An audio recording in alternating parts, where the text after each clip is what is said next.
पाठ राखीन या मालिकेच्या पुढील भागाचे काही अपडेट आजच्या व्हिडिओमध्ये आपण जाणून घेणार आहोत। आपण पाहत असू की सूर्यवंशीच्या घरी पार्टी सुरू असते।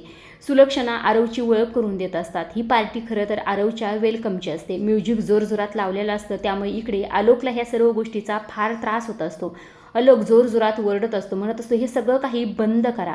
आलोकचा आवाज इकडे प्राजक्ताला जातो, कारण की प्राजक्ता आतमध्ये आलेली असते। समर आणि समायराच्या महागे ती आतमध्ये आलेली असते। इकडे बाहेर फटाके सुरू असतात, त्यामुळे त्यातलाच एक फटाका आलोकच्या रूममध्ये येतो आणि अक्षरशः रूममध्ये पेट धरलेला असतो। सगळ्या गोष्टी पेटलेल्या असतात, आग लागलेली असते।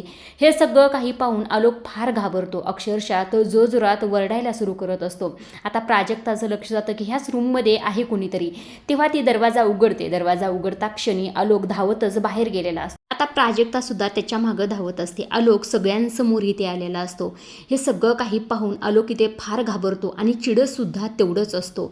इकडे म्युझिक सुरू असतं, फटाके सुरू असतात। इतक्या लोकांना पाहून तो चिडचिड करत असतो। अक्षरशः त्याने सगळे म्युझिकल इन्स्ट्रुमेंट तोडलेले असतात। त्याचा राग काही शांत होत नसतो। आता त्याला शांत करण्याचा आरव इथे फार प्रयत्न करत असतो, मात्र आलोक काही शांत होत नाही। सुलक्षणा सुद्धा म्हणत असते, अरे आलोक शांत हो ना। ह्या सगळ्या गोंधळात मात्र इथे प्राजक्ताला एक गोष्ट कळलेली असते। प्राजक्ता स्वतःच्याच मनाशी म्हणत असते, म्हणजे हा मुलगा आलोक सूर्यवंशी, सुलक्षणाचा मोठा मुलगा, असं इथे प्राजक्ता म्हटलेले असते। हे सत्य प्राजक्ता समोर आलेलं असतं।